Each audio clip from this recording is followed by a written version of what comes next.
Hello everyone, this is Ankita Awasthi. Welcome to my channel Ankita's visions. बच्चों, Baba Saheb Bhimrao Ambedkar university में non CUET के जो एप्लीकेशन फॉर्म निकलते हैं वो कब निकलते हैं एक बार हम आपको क्लियर कर दें, क्योंकि जो अभी एप्लीकेशन फॉर्म आए थे वो स्किल बेस्ड प्रोग्राम्स के लिए थे। ठीक है, जो अब आएंगे वो कब आएंगे सुनो।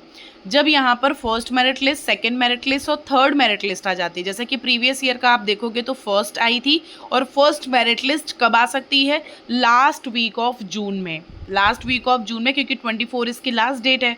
मान लेते हैं 2 दिन करेक्शन विंडो हो गई, फिर लास्ट वीक ऑफ जून या स्टार्टिंग वीक ऑफ जुलाई में आपकी यहाँ पर मेरिट लिस्ट देखने को मिल जाएगी, क्योंकि पिछली बार अप्रॉक्स यही नियर अबाउट टाइम था। ठीक, फिर फर्स्ट आई, सेकंड आई, थर्ड आई। थर्ड के बाद आपका फर्स्ट स्पॉट काउंसलिंग होता है। फर्स्ट स्पॉट काउंसलिंग जब हो जाता है उसके तुरंत बाद नॉन सीयूईटी का एप्लीकेशन फॉर्म निकल जाता है।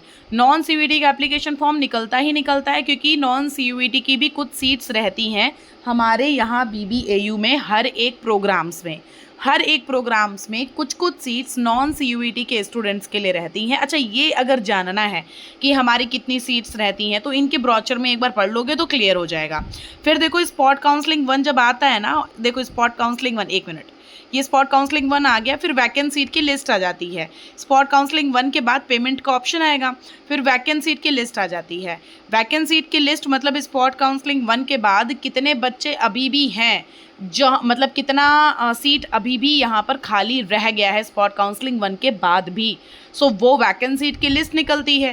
फिर उसके बाद नॉन सीयूईटी का एप्लीकेशन फॉर्म निकलता है। ठीक है, ये देखो वैकेंट सीट जो भी अगेंस्ट वैकेंट सीट हुई हैं सीयूईटी की, उसके अगेंस्ट यहाँ पर नॉन सीयूईटी के कैंडिडेट्स के लिए यहाँ पर एप्लीकेशन फॉर्म निकलता है।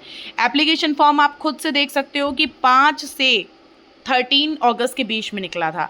मतलब इस बार भी अगस्त में ही, स्टार्टिंग वीक ऑफ अगस्त में ही यहाँ पर, या लास्ट वीक ऑफ जुलाई या स्टार्टिंग वीक ऑफ अगस्त में यहाँ पर नॉन सीयूईटी का एप्लीकेशन फॉर्म निकल सकता है।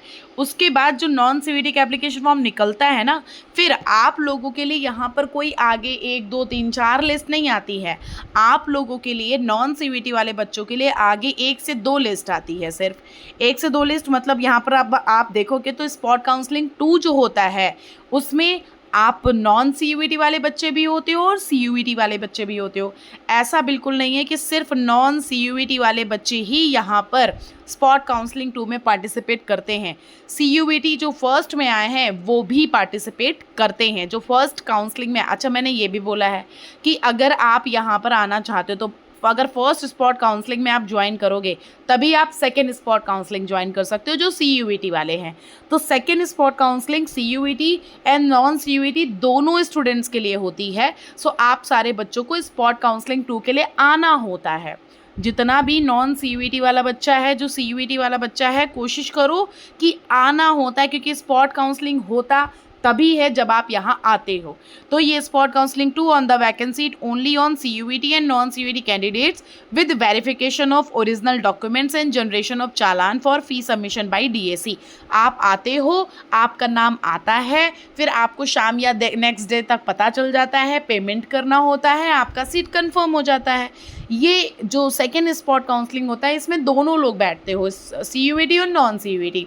आप लोगों को फिर ये जब पता चल जाता है, पता होने के बाद आपको आगे 1 से 2 दिन दिए जाते हैं पेमेंट करने के, कि आपका नाम आ गया है, अब आपके पास 1 से 2 दिन है, पेमेंट कर सकते हो, आप पेमेंट कर दो। सो मतलब ये पूरा प्रोसीजर रहता है नॉन सीयूईटी का। अच्छा, जब यहाँ पर स्पॉट काउंसलिंग 2 आता है ना, उसके बाद भी जैसे मान लेते हैं कि अगर बच्चे छोड़ के गए, क्योंकि अप्रॉक्स लास्ट तक बीएचयू डीयू का चलता ही रहता है, कहीं ना कहीं स्पॉट काउंसलिंग उनका भी हो रहा है और भी यूनिवर्सिटीज़ का होता रहता है। सो अगर बच्चों का उधर हो गया, जैसे AKTU है, यूपी टैक की काउंसलिंग से बहुत सारे कॉलेजेस मिलते हैं, तो बहुत सारे बच्चे उधर चले जाते हैं। सो अगर उनको कोई डिज़ायरेबल यूनिवर्सिटी मिल जाती है तो बच्चे छोड़ते हैं, एंड मोमेंट पे बच्चे छोड़ के भी जाते हैं। ये भी एक्सपीरियंस बहुत अच्छा है कि मतलब बच्चे यहाँ पर एंड मोमेंट पे छोड़ के भी जाते हैं, तो वो सीट्स बचती हैं। तो वो सीट बचने के बाद अब बच्चे को तो लगता है कि अब हमारा एडमिशन हो नहीं पाएगा, अब हमारा तो गड़बड़ हो गया। तो वो जो सीट बचती हैं उनके अगेंस्ट आपको कॉल किया जाता है कि हमारे पास अभी सीट है, या कॉल आएगा, या कॉल नहीं आएगा तो आपके पास मेल आ जाएगा कि अभी हमारे पास। और ये मेल ना पता है कब तक आता है? अगस्त, सितंबर, अक्टूबर तक। मतलब अगस्त सितंबर अक्टूबर, क्योंकि अक्टूबर तक हम अपने एडमिशन को कैंसिल करा सकते हैं, ठीक है। एडमिशन को कैंसिल कराने का टाइम अक्टूबर तक होता है। सो वही यहाँ पर अक्टूबर तक यहाँ पर आपके पास पेमेंट के लिए ऑप्शन आ सकता है, मतलब मेल आ सकता है किसी भी वक्त। सो ये पूरा सिनेरियो है CUET एंड नॉन CUET का, मेनली नॉन CUET का। सो नॉन CUET का एप्लीकेशन फॉर्म जब आएगा मैं बता दूंगी। अच्छा, मैंने ये भी आपको बोला है कि आपके पास एक मौका है, जैसे मैं यूट्यूब पे तो लाइव आती हूँ, बट लाइव अभी नहीं आ पा रही हूँ बिकॉज ऑफ मेरे गला, क्योंकि मैं कंटिन्यू नहीं बोलना है, मुझे थोड़ा थोड़ा रुक रुक के बोलना है। सो मैं कंटिन्यू बोलती हूँ लाइव सेशन में, इसलिए मैं भी नहीं कंडक्ट करवा पा रही हूँ। बट आप लोगों को अगर बहुत ही ज़्यादा ज़रूरत है, गाइडेंस की ज़रूरत है, तो मैं सिर्फ मिनिमम प्राइस लेती हूँ 100 रुपीज़ से स्टार्टिंग है। फिर आप उसमें जो भी चूज़ करो, 100 रुपीज़, 199 एंड 299 के प्लान्स होते हैं, जिसमें मैं तीनों में कॉल पे बात करती हूँ, तीनों में व्हाट्सएप पे बात करती हूँ। बस उसके दिन डिवाइडेड रहते हैं कि 100 रुपीज़ में कितने दिन बात होगी, 200 में, मतलब ये थोड़ा सा इसलिए रखा है क्योंकि यहाँ पर वही होता है ना कि जो सीरियस स्टूडेंट होंगे वही आएंगे, वरना हम नंबर तो आपको फ्री में भी दे सकते हैं, लेकिन फ्री में देने के लिए ना बहुत सारे लोग फिर आने की भीड़ इकट्ठा हो जाती है। सो बस इसलिए मैंने पेड काउंसलिंग भी रखी है। सो अगर आप मुझसे कनेक्ट होना चाहते हो, अगर आप जानना चाहते हो कि आपके CUET स्कोर पे होगा या नॉन CUET स्कोर पे होगा, नॉन CUET स्कोर में आपके ग्रेजुएशन के परसेंटेज देखे जाते हैं। सो अगर आप ये सब जानना चाहते हो, पूरा गाइडेंस लेना चाहते हो, तो मैं 1 to 1 गाइड करूँगी। मैं यहाँ की एक्स स्टूडेंट रह चुकी हूँ, तो थोड़ा मुझे नॉलेज ज़्यादा है, बस इतनी सी चीज़ है, क्योंकि मुझे एक्सपीरियंस है, बस और कुछ नहीं है, एक्सपीरियंस है।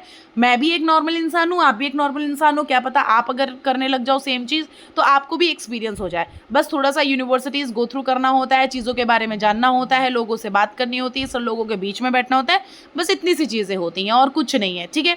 सो आप लोगों को अगर मुझसे गाइडेंस लेना है तो आप कॉमेंट बॉक्स में देखोगे, सो मेरा इंस्टाग्राम का नाम लिखा होगा, इंस्टाग्राम की जो ID है ना उसका नाम लिखा होगा। साथ ही साथ में अगर आप इंस्टाग्राम नहीं भी यूज़ करते हो तो आपके पास एक ऑप्शन है मेल ID पर भी मैसेज कर सकते हो। तो दोनों ID मेरी इंस्टाग्राम की और मेल ID की दोनों मेरे कमेंट बॉक्स में पिन कर रखी है मैंने, और आपको डिस्क्रिप्शन बॉक्स में मिल जाएंगी। आप जहाँ भी देखोगे, आप हमारे चैनल के अबाउट में देखोगे उसमें भी मिल जाएगी, आपको जहाँ भी देखोगे वहाँ पे हमारा ये डिटेल मिल जाएगा। वहाँ आप मैसेज करोगे, मेरी गाइडलाइंस आपको शेयर कर दी जाएंगी, फिर मेरा वहाँ से आपको कॉन्टैक्ट नंबर शेयर कर दिया जाता है अगर आप वो गाइडलाइंस को एक्सेप्ट करते हो, ठीक है।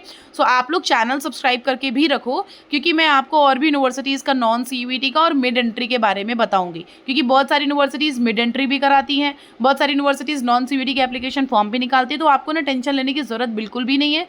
अगर मैं हूँ यहाँ पे तो आप लोगों को एडमिशन ज़रूर मिलेगा। बस थोड़ा सा ये रहता है कि कितने नंबर हैं, क्या है, उसको लेकर के थोड़ा यूनिवर्सिटीज़ को कैटेगराइज आपको करना होता है कि किस किस यूनिवर्सिटी में आपको अप्लाई करना है, किस यूनिवर्सिटी में नहीं करना है। थोड़ा सा इसके बारे में आपको गाइडेंस मिलना बहुत ज़रूरी होता है, क्योंकि एन मोमेंट पे अभी भी बहुत सारी यूनिवर्सिटीज़ हैं जिनका पोर्टल ओपन है, 21, 22, 23 तक भी पोर्टल ओपन है। अगर आप मेरे शॉर्ट्स वीडियोस में देखोगे, सो आपको हर एक यूनिवर्सिटी का मैं अपडेट पूरा शॉर्ट्स वीडियो के माध्यम से भी दे देती हूँ कि कौन सी यूनिवर्सिटी अभी ओपन है, कौन सी यूनिवर्सिटी ओपन नहीं है। मैंने प्रॉपर हर एक यूनिवर्सिटी का पूरा वीडियो बना करके दिया है, जाओ एक बार उसको देख लो, सारा क्लियर हो जाएगा। कौन सी यूनिवर्सिटी में अभी भी फॉर्म अप्लाई कर सकते हो ये जानना है तो उसके लिए मुझसे कॉन्टैक्ट करना पड़ेगा। सो आपको जो दिल करे वो ऐसे आप करो, आपको सारा मैंने पूरा छूट दे रखा है। अब आपकी मर्जी, आपको लाइव सेशन से बात करनी है वैसे कर लो, जैसे ही लाइव सेशन ज्वाइन होगा तब आप बात कर सकते हो, अदरवाइज मैं यूट्यूब पे वीडियोस बना ही देती हूँ। अगर आपको ऐसे नहीं बनता है तब लास्ट मोमेंट पे आप मुझसे अगर पेड काउंसलिंग लेना चाहते हो सो आप ले लेना, मैं आपसे कॉल पर बात करके व्हाट्सएप पे कनेक्ट होकर के सारी कन्फ्यूजन को क्लियर कर दूंगी। एक भी छोटी भी कन्फ्यूजन आपकी सारी क्लियर हो जाती है, ठीक है। मुझसे नहीं होता तो मैं सर का नंबर दे देती हूँ यूनिवर्सिटी के, आप उनसे बात कर लो। सारी चीज़ें, सारी सुविधा मैं आपके लिए अवेलेबल करा के रखी हूँ। सो टेंशन मत लो, सारी चीज़ें हो जाएंगी, इतना पैनिक मत करना। मैं सब कुछ आपको टाइम टू टाइम गाइडेंस देती रहूँगी। Thank you so much. Channel जरूर से सब्सक्राइब कर लीजिएगा, क्योंकि हर एक यूनिवर्सिटी का मिड पोर्टल और नॉन CUET के बारे में अपडेट मिलती रहेगी। Thank you.